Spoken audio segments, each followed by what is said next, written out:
විට රසායනික සමතුලිත පද්ධති ගැන සාකච්ඡා කරලා තියෙනවා. right. ඒතකොට සමතුලිත අවස්ථාවේදී K නියතය ගැන සාකච්ඡා කරා. KP KC වයි K නියතයන් ගැන සාකච්ඡා කරා. අද අපි කතා කරන්න යන්නේ දැන් මෙතෙන්දී අපි සාකච්ඡා කරන්නේ විඝටන ප්‍රමාණය සම්බන්ධව. විඝටන ප්‍රමාණය සම්බන්ධව. අපි මුලින් ගන්න උදාහරණයක් ගමු නයිට්‍රජන් සහ හයිඩ්‍රජන් වායු මේ ප්‍රත්‍යාවර්ත විඝටනය වෙනවනේ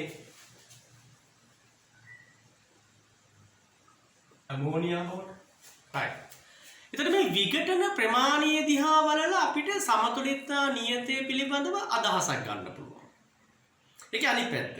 විඝටන නියතය දීලා අපෙන් සමතුලිතතා නියතය දීලා අපෙන් අහන්න පුළුවන් විඝටන ප්‍රමාණය. නැත්නම් ඒ සමතුලිතතාවය කොහොමද කියන එක. පහුගිය විභාග ප්‍රශ්න පත්‍ර විශ්ලේෂණය කරපුවාම මේ ප්‍රශ්නේ අහලා තියෙනවා. මම උදාහරණයක් කියන්නද? දැන් කේවලගේ අපි KC කියලා කේවල අගය විශාලයි නම් 10 3ට වඩා කේවල අගය 10 3ට වඩා කේවල අගය විශාලකම්. කේවල අගය 10 3ට වඩා විශාල නම් මේ ප්‍රතික්‍රියාව ඉදිරියට බරට තියෙන ප්‍රතික්‍රියාව හොඳින් වෙලා තියෙන්නේ. ඒ කියන්නේ පළවල සාන්ද්‍රණය ගොඩාක් වැඩි. ඒ කියන්නේ පළවලට සාපේක්ෂව ප්‍රතික්‍රියක වල සාන්ද්‍රණය ඉතාමත් මාරුයි. ඉතාමත් මාරුයි. ඉතින් මේක හොඳ සමතුලිත පද්ධතියක් නෙවෙයි. හැබැයි මේ ප්‍රතික්‍රියාව ඉතා හොඳින් සිද්ධ වෙන ප්‍රතික්‍රියාවක්. ඉතා හොඳින් සිද්ධ වෙන ප්‍රතික්‍රියාවක්. අපි ඊළඟ 10 ඍණ 3ටත් වඩා 10 ඍණ 3ටත් වඩා කේවලාගේ අඩු වෙනවා. ඒ කේවලාගේ 10 ඍණ 3ටත් වඩා අඩු වෙනවා. ඒක අදහස් වෙන්නේ ප්‍රතික්‍රියාවේ ගොඩාක් තියෙනවා කියන එක. ප්‍රතික්‍රියාව හොඳින් සිද්ධ වෙන්නේ නැහැ කියන එක. ඒ කියන්නේ පළවලට සාපේක්ෂව ප්‍රතික්‍රියාවක වැඩි කියන එක. පළ නොගෙනී හැකි තරම් කුඩායි කියන එක. ඒතර මෙයා ප්‍රතික්‍රියාවේ සමතුලිත පද්ධතියක් සලකන්නේ නැහැ. සලකන්න අමාරුයි. ස්ථාවර හොඳ සමතුලිත පද්ධතියක් නෙවෙයි. හොඳ සමතුලිත පද්ධතියක් නම් පුතේ කේවලගය විශාල වෙන්න ඕනේ 10 ඍණ 3ට වඩා. කුඩා වෙන්න ඕනේ 10 3 වඩට වඩා. ඔන්න හොඳ සමතුලිත පද්ධතිය. ඒ සමතුලිතතාවය හොඳයි කියලා කියන්නේ. කේවලගේ භාවිතා කරන්න පුළුවන්.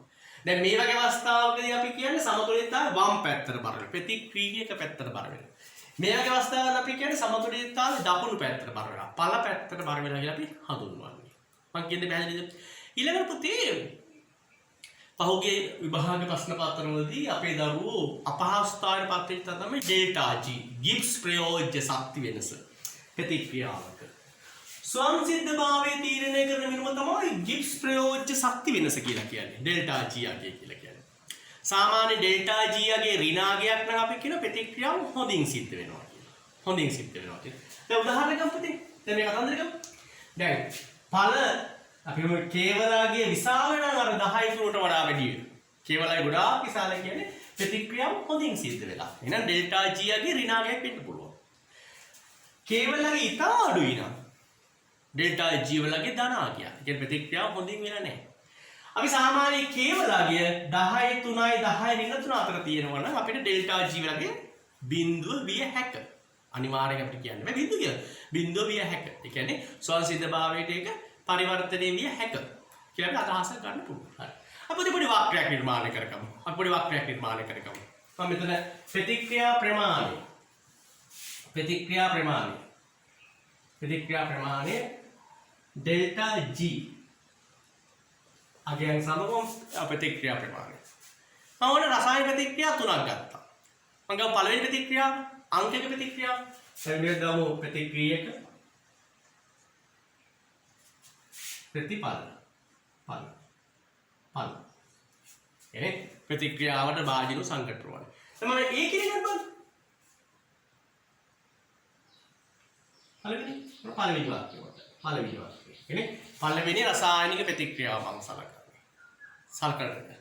ඒතර මේකේ මොකද වෙලා තියෙන්නේ? ඩෙල්ටා G වලගේ මොකද හිතන්නේ? ඩෙල්ටා G වලගේ මොකද වෙලා තියෙන්නේ? Delta G වලගේ ඍණාගය. ඩෙල්ටා G වලගේ එන්නේ අඩු වෙනවා. ඍණාගයක් තියෙනවා. එහෙනම් මේ වක්‍රේ ඩෙල්ටා G වලගේ ඍණාගය බිඳුවර වඩා අඩුවක්. Delta G වලගේ. ඒක අදහස් වෙන්නේ මේ ප්‍රතික්‍රියාව හොඳින් සිද්ධ වෙනවා. ඒ කියන්නේ මේ ප්‍රතික්‍රියාව ඵල පැත්තට නැඹුරු ප්‍රතික්‍රියාවක්.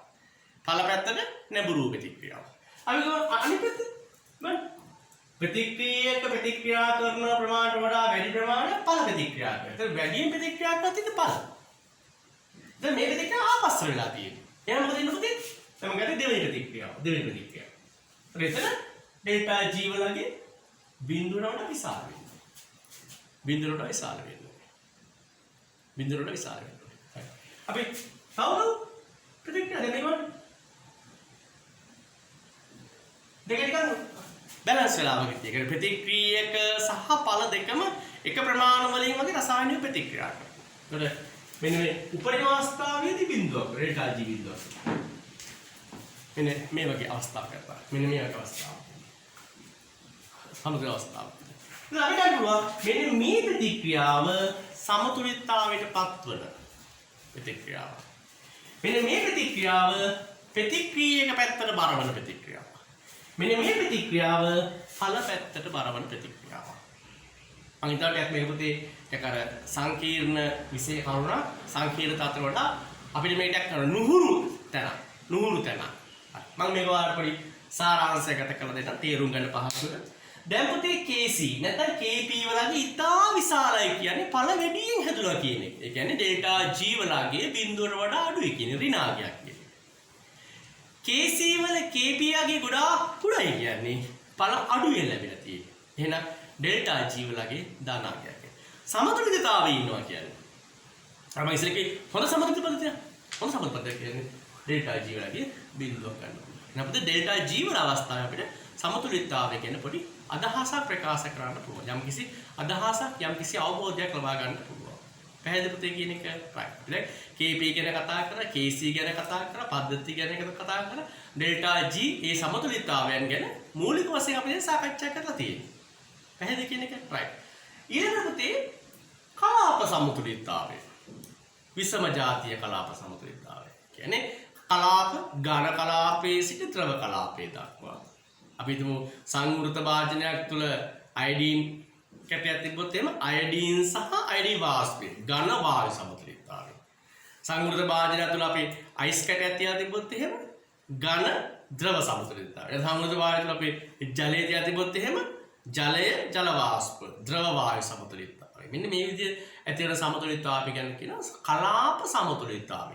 කලාප සමතුලිතතාවය අපි අර භෞතික විද්‍යාත්මක හිතන දෙයක්. එතන කලාප සමතුලිතතාවයේදී අපි අර රසායනික පර්යාස කියන මූලික වශයෙන් සාකච්ඡා කරන්නේ නැහැ.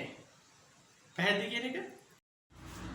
පුතේ අපි දැන් කතා කරන්න යන්නේ බහුපියවර ප්‍රතික්‍රියාවක සමතුලිතතාවය සම්බන්ධව. බහුපියවර ප්‍රතික්‍රියාව. ඒ කියන්නේ පියවර එකකින් නැත්නම් පියවර දෙකකින් සිදුවන ප්‍රතික්‍රියාවක් කියන බහුපියවර ප්‍රතික්‍රියාව කියනවා. මම අර උදාහරණයක් ගන්න අපේ නයිට්‍රජන් සහ ඔක්සිජන්. N2 වායුව සහ O2 වායුව. හැබැයි NO. NO වායුව. අපිට මෙයාගේ KC වලගේ අපිට දීලා තියෙනවා දෙක වැඩි කිරීම 10/25. 10/25. දැන් මොකද කියන්නේ? KC වලගේ ඉතා කුඩා කිය. ඒ කියන්නේ ඉදිරි ප්‍රතික්‍රියාව සිදු නොවන තරම් අඩුයි. ඊළඟ මේ NO තවදුරටත් O2 එක්ක රියැක්ට් කරලා ලැබෙනවා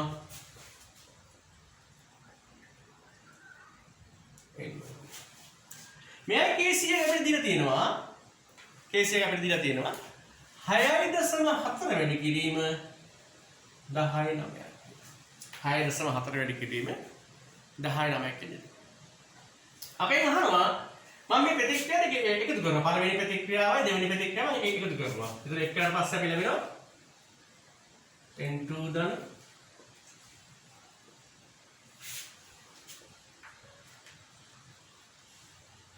බ්‍රැකට් නෝට එකට යනවා.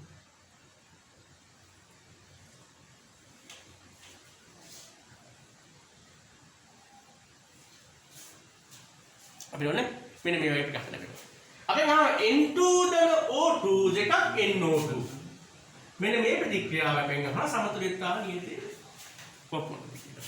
මේ ගොඩක් බහලා අහපු ප්‍රශ්නයක්. මේක අපි ඉක්මනට පුතේ මේ KC වලට ප්‍රකාශනේ. පළවෙනි එකේ KC අපි 1 කියමු. KC 2 කියමු. KC 1 සමානයි NO gas N2 gas O2 gas. මොන පළවෙනි එක? දෙවෙනි එක Kc2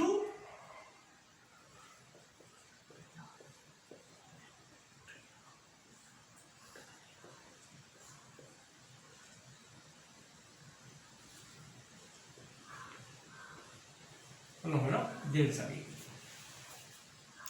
දැන් පුතේ අපි පළවෙනි සමීකරණය දෙවෙනි සමීකරණයෙන් වැඩි කරමු.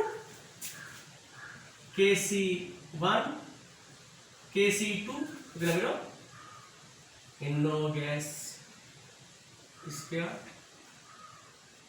N2 gas O2 gas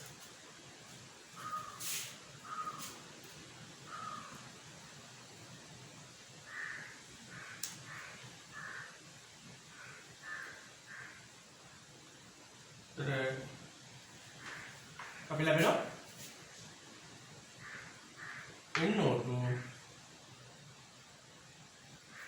N2 O2 එතකොට මේ අන්තිම සමීකරණයේ Kc ඉවත් මේකම එන්නේ. එහෙනම් පැහැදිලි පුතේ හොඳ මතක තියාගන්න.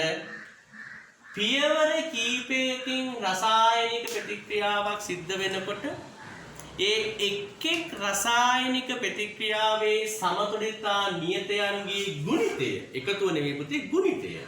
ගුණිතය සමස්ත ප්‍රතික්‍රියාවේ සමතුලිතතා නියතයට සමානයි. උදාහරණයක් දෙන්න දැන් මේ සමස්ත ප්‍රතික්‍රියාවේ සමතුලිතතා නියතය වෙන්න ඕනේ මේ Kc1 සහ Kc2 කියන දෙකේ ගුණිතය.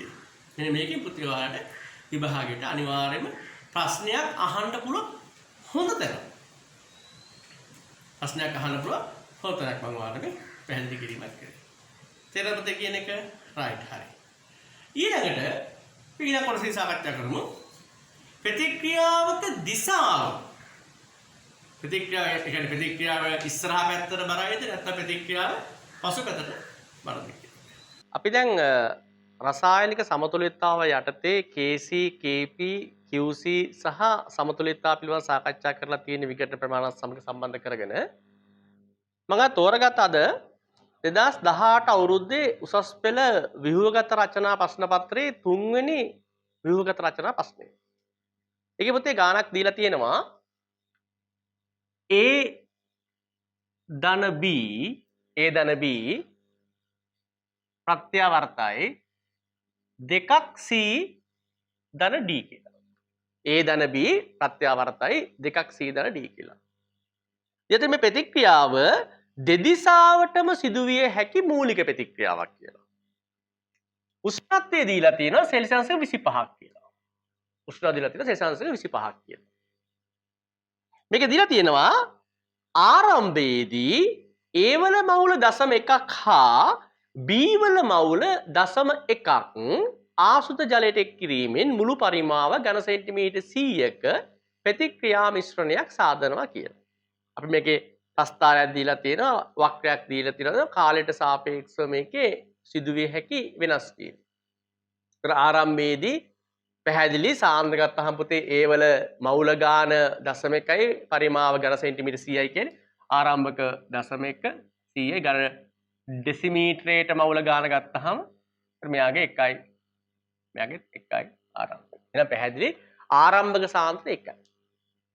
දැන් මේකේ ප්‍රස්ථාරය දිහා බලපුවහම පුතේ අපිට මෙන්න මෙහෙම ප්‍රස්ථාරයක් ඔක ඇදලා තියෙනවා. ඇදලා තියෙනවා. මෙන්න මේ වගේ ප්‍රස්ථාරයක් අපි ඇදලා තියෙන්නේ.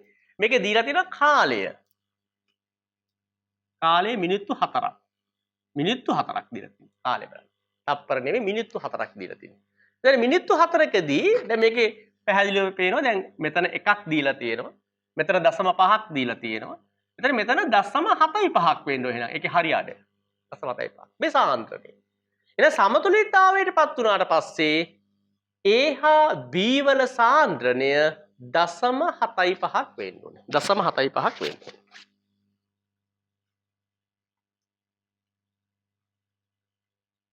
එහෙනම් පුතේ ආරම්භක සාන්ද්‍රණය 1යි සමතුලිතතාවය පස්සේ 0.75 කියන්නේ 0.75යි 0.75 එහෙනම් මේ 0.25ක් විකට වෙලා තියෙනවා. එහෙනම් මේ 0.5ක් ලබා දෙන්න ඕනේ. මෙහා 0.25ක් ලබා දෙන්න ඕනේ. පැහැදිලි පුතේ කියන එක තේරෙනවද? එහෙනම් ප්‍රතික්‍රියා කරන ලද ඒවල ප්‍රතික්‍රියා කරන ඒවල ප්‍රමාණය ඒවල අවසානයේ සාන්ද්‍රණයේ 0.2යි අහන්නේ ප්‍රතික්‍රියා කරන ලද ඒවල ප්‍රමාණය මවුල වලින්.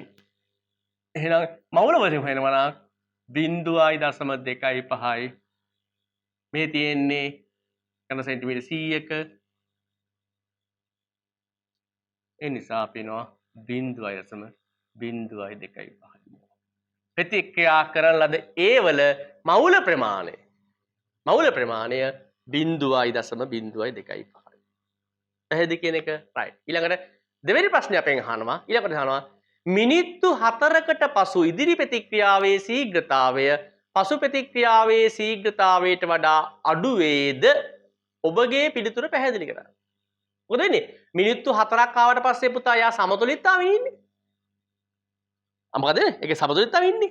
කියන්නේ ඉදිරි ප්‍රතික්‍රියාවේ ශීඝ්‍රතාවය පසු ප්‍රතික්‍රියාවේ ශීඝ්‍රතාවයට සමානයි. එහෙනම් මොකද උත්තරේ? මට ප්‍රශ්න දෙකක් තියෙනවා පුතේ. ප්‍රතික්‍රියා අඩු වේද නැත? නැත. ඔබගේ පිළිතුර පැහැදිලි කරන්න. මොකද ලියන්න ඕනේ? ඒතර ඉදිරි ප්‍රතික්‍රියාවේ ශීඝ්‍රතාවය සහ පසු ප්‍රතික්‍රියාවේ ශීඝ්‍රතාවය සමාන වී ඇත. නැත්නම් ඒ දෙන්න සමතුලිතතාවයට පත් වෙලා ඉන්නේ. ඊළඟ පුතේ තුන්වෙනි ප්‍රශ්නය. තුන්වෙනි ප්‍රශ්නය. ඉදිරි ප්‍රතික්‍රියාවේ ශීඝ්‍රතාවය ශීඝ්‍රතා නියතය K forward එක දිහා තියෙනවා 18.57යි. නම් ඉදිරි ප්‍රතික්‍රියාවේ ආරම්භක ශීඝ්‍රතාවය ගණනය කරන්න. ඉදිරි ප්‍රතික්‍රියාවේ ආරම්භක ශීඝ්‍රතාවය ගණනය කරන්න. ආරම්භක ශීඝ්‍රතාවය. එහෙනම් අපි දන්නවා චාලකවල R සමාන ආරම්භ ශීඝ්‍රතාවය K වාරයක් ආරම්භක සාන්ද්‍රණය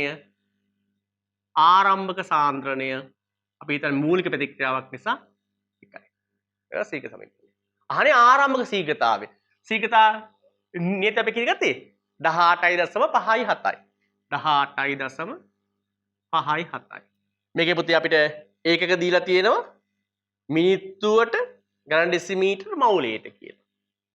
මිනිත්තුවට මවුලයට ගණන් ඩෙසිමීටර මිනිත්තුවට කියලා අපිට ඒක දීලා තියෙනවා. ආරම්භක සාන්ද්‍රණයේ ඒ වල ආරම්භක සාන්ද්‍රණය 1යි. ගණන් ඩෙසිමීටර මවුල. B වලත් 1යි ගණන් ඩෙසිමීටර මවුල. එහෙනම් පුතේ ආරම්භ ශීඝ්‍රතාවය සංඛ්‍යාත්මකව 18.57යි. මොන පුතේ අපි ඒකක හොයා ගන්න ඕනේ. එතකොට මෙතන තියෙනවා මෝල් මවුල්. ගණන් ඩෙසිමීටරයක් ඉවත් වෙනවා. එතකොට මෝල් මිනිත්තුවට ගණන් ඩෙසිමීටරයට මිනිත්තුවට ලෙස අපිට ප්‍රකාශ කරන්න පුළුවන් 18.57යි R ශීඝ්‍රතාවය.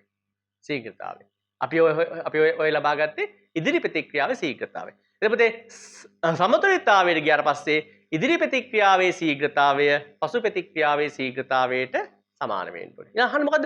හතරවෙනි කහනේ. සමතුලිතතාවයේදී C හා D වල සාන්ද්‍රණය සමතුලිතතාවයේදී. දැන් පුතේ සමතුලිතතාවට පස්සේ C වල සාන්ද්‍රණය 0.5යි D වල සාන්ද්‍රණය 0.25යි. මම හිතනවා මේක අපි ගානක් හදන්න ඕනේ නැත්නම් අපිට ඒකෙම විසඳුමක් ලබා ගන්න පුළුවන්. ඊළඟ පස්වෙනි එක අපි අහන්නේ සමතුලිතතා නියතය KC අගය සඳහා ප්‍රකාශනයක් ලියා එහි අගය ලබා ගන්න. රයිට් හරි. පුතේ අපි KC සඳහා ප්‍රකාශනයක් ලියමු. මොකද සම්බන්ධ වෙන්නේ? KC සමානයි C වල සාන්ද්‍රණය වර්ගය D වල සාන්ද්‍රණය A වල සාන්ද්‍රණය B වල සාන්ද්‍රණය. ඔන්න අපි පුතේ සමතුලිතතාවය සඳහා නැත්නම් අපි ප්‍රකාශනයක් අපි ලියාගත්තා. අපි C වල සාන්ද්‍රණය අපි දැන් ගත්ත කීයද? 0.5යි. 0.5යි සාන්ද්‍රණය. D වල සාන්ද්‍රණය අපිට ආවේ 0.25යි. A වල සමතුලිත අවස්ථාවේ ආරම්භක 1යි සමතුලිත අවස්ථාවේදී 0.75. මෙයාගේ 0.75. එහෙනම් පුතේ අපි ඔය දේ සුළු කරලා පස්සේ පුතේ අපිට KC වලට අපිට ගන්න පුළුවන් වගේ කීයද? සුළු කරලා පස්සේ 1.11 වාරයක් 10^1 මෝල් dm. බලමු පුතේ එතන මෙතන තියෙනවා සාන්ද්‍රණය එතන තුනක් ගියාට පස්සේ අපිට එළිම සාන්ද්‍රණය කියලා බලනවා. පුතේ ඒකේ පුතේ ගොඩක් වැදගත්. සාන්ද්‍රණය. ඊළඟට අපේ 6 වෙනි එක අහනවා පසු ප්‍රතික්‍රියාව සඳහා ශීඝ්‍රතා නියතය ගණනය කරන්න. පසු ප්‍රතික්‍රියාව සඳහා. අපි දන්න පුතේ සමතුලිත අවස්ථාවේදී පුතේ ඉදිරි ප්‍රතික්‍රියාවේ ශීඝ්‍රතාවය සමානයි නේ පසු ප්‍රතික්‍රියාවේ ශීඝ්‍රතාවයට. පැහැදිලි කියන්නේ? එහෙමනම් පසු ප්‍රතික්‍රියාවේ ශීඝ්‍රතා නියතය ගන්න එක. එතකොට පුතේ එහෙනම් මෙයා නම් අපි පසු ප්‍රතික්‍රියාව කියලා ගත්තේ. එහෙනම් පසු ප්‍රතික්‍රියා ශීඝ්‍රතාවය r forward නම් r forward මේකේ r backward අපිට සමාන කර ගන්න ඕනේ. එතකොට අපිට එහෙනම් k forward වාරයක් a වල සාන්ද්‍රණය b වල සාන්ද්‍රණය සමානයි k backward වාරයක් c වල සාන්ද්‍රණයේ වර්ගයේ වාරයක් d වල සාන්ද්‍රණය. අපිට එහෙම ගන්න පුළුවන්. එහෙනම් අපිට kc ප්‍රකාශනයේ මේ සඳහා වටිනාකමක් ලබා ගන්නත් පුළුවන්. හරි. right. දැන් පුතේ k forward වල අපි දුන්නා කීයද? 18.5 අපිට ඉස්සෙල්ලා ආවා. එතකොට A වල සාන්ද්‍රණය සහ B වල සාන්ද්‍රණය අපිට 0.75 0.75 එනවා. මේකේ 0.25 0.5 වෙනවා. අපිට මේ විදිහට හදන්න පුළුවන්. මම හිතනවා ඊට වඩා අපිට පහසුයි. අපි දන්න ප්‍රකාශනයක්. මොකද්ද? එතන K forward බෙදීම K backward සමානයි. C වල සාන්ද්‍රණය වර්ගයේ D වල සාන්ද්‍රණය. බෙදීම A වල සාන්ද්‍රණය වර B වල සාන්ද්‍රණය. එතකොට මේ KC වල කියන්නේ අපි කලින් KC වල හොයාගත්තා. K forward එක දීලා තියෙනවා. අපෙන් අහන්නේ K backward එක. මම කියන්නේ මේ වගේ අපිට දිගට ගාන හදා ගන්න ඕනේ. අපිට ආසන්න ගන්න පුළුවන් KC සමානයි K forward K backward. KC සමානයි ඉදිරි ප්‍රතික්‍රියාවේ ශීඝ්‍රතා නියතයේ බෙදීම පසු ප්‍රතික්‍රියාවේ ශීඝ්‍රතා නියතය. right. කීයද අපි ඉස්සෙල්ලා අපි ගත්ත KC වලගේ අපිට KC වලට වටිනාකමක් ආව KC 1.11 වාරයක් 10 1 මෝල් ගන්න ඩෙසිමීටරට KF forward එක දීලා තිබ්බා 18.75 වාරයක් ගන්න ඩෙසිමීටර් මවුලයට මිනිත්තුව ගියා තිබ්බා K backward එක ගත්තාම K backward සමානයි 1.11 වාරයක් 10 1 මෝල් 18.75 dm මවුලයට මිනිත්තුවට බෙදීම 1.11 10 1 මෝල් dm අපි ඔන්න ඔය ඒ සම්බන්ධයෙන් ප්‍රකාශ ලබා ගන්න පුළුවන්. එතකොට අපිට අන්තිමේට පිළිතුරක් ලැබෙනවා 1.67 වාරයක් 10 2 dm 6 මෝල් වර්ගය මිනිත්තුවට කියනවා. අපිට පසු ප්‍රතික්‍රියාවේ ශීඝ්‍රතාවය සඳහා මේ විදිහට අපිට වටිනාකමක් ලබා ගන්න පුළුවන්. ඊළඟ පොතේ 7 වෙනි ප්‍රශ්නය. 7 වෙනි ප්‍රශ්නය. මොකක්ද අහන්නේ? ද්‍රාවණේ පරිමාව සම්බන්ධ මෙතන ප්‍රශ්නයක් අහන්නේ. පරිමාව සම්බන්ධ මොකක්ද කියලා ප්‍රශ්නයක් අහන්නේ. බලන්න. සමතුලිත එළඹුණු පසු ආශ්‍රිත ජලයේ ඝන සෙන්ටිමීටර් 100ක් එකතු කිරීමෙන් ද්‍රාවණයේ පරිමාව දෙගුණයක් කරන ලදී. ද්‍රාවණයේ පරිමාව දෙගුණයක් කරන ලදී. පරිමාව දෙගුණයක් කළ විගස සමස්ත ප්‍රතික්‍රියාවේ දිශාව කුමක් වන්නේද? පුතේ ඔන්න ගොඩක් වැදගත්. බලමු පරිමාව දෙගුණයක් කරපුවා මොකද වෙන්නේ කියන්නේ. දැන් පරිමාව දෙගුණයක් කරපුවාම සාන්ද්‍රණය හරියටක් වෙනවනේ සියලුම කයකේ. එතකොට A ධන B ප්‍රත්‍යාවර්තයි D ධන C. අපිට මේ විදිහට අපිට මේක තිබුණේ. එතන මේකේ රසායනික ප්‍රතික්‍රියාවේ අපි ආරම්භයට ගියොත් අපිට ආරම්භ ප්‍රතික්‍රියාව තිබෙන්නේ 2ක් C කියලා නේද? 2ක් C. එතන D තිබුණා. එතන මෙයා 0.75යි. මෙයා 0.75යි. මෙයා ඇවිල්ලා 0.5යි. මෙයා 0.25යි. හරි අඩක් කරනවා කියන්නේ මෙයත් භාගයක් වෙනවා, මෙයත් භාගයක් වෙනවා, මෙයත් භාගයක් වෙනවා, මෙයත් භාගයක් වෙනවා. හරි. දැන් අපි බලමු. එතන අලුත් QC මොකද කියන්නේ? අලුත් QC 0.5 බෙදීම 2 වර්ගය. 0.25 බෙදීම 2. 2 බෙදීම 0.75. 5 බවට පත් වෙනවා. එතකොට අපිට QC අපි මෙතන ගමු 0.25 පහේ වර්ගේ 0.25 0.75 0.75 කියන සාධක ටික අපි ඒ විදිහටම හිතුවොත් එහෙම දෙකේ වර්ගය කියන්නේ 4යි. ඒ විදිහටම 8ක් තියෙනවා. මේ ප්‍රකාශ කරනවා KC වලට. එහෙනම් QC සමානයි KC වාරයක්.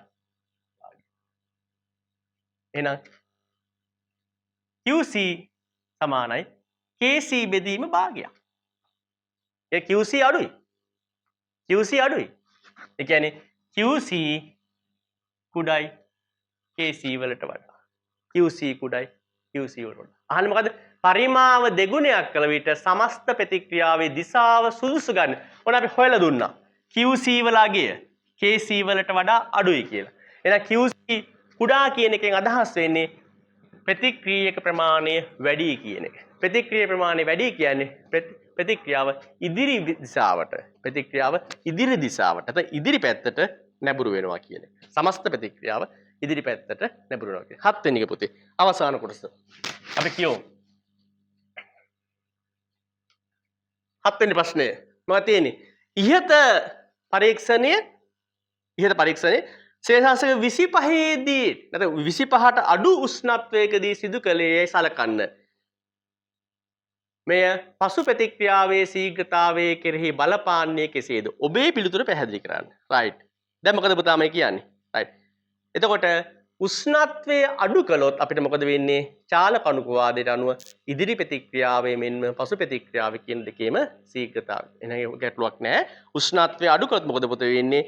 පසු ප්‍රතික්‍රියාවේ ශීඝ්‍රතාවය අඩු වේ. ඒක චාලක අනුකවාදයෙන් පැහැදිලි කරන්න පුළුවන්. පැහැදිලි පුතේ කියන්නේ මම උත්සාහ කරුවා 2018 අවුරුද්දේ 3 වන ව්‍යුහගත රචනා ප්‍රශ්නයේ සමතුලිතතාවය පිළිබඳව විශේෂයෙන්ම නව විෂය නිර්දේශ QC පිළිබඳ ප්‍රකාශය ඉදිරිපත් කළා. ස්තුතියි. අයිබෝවන්.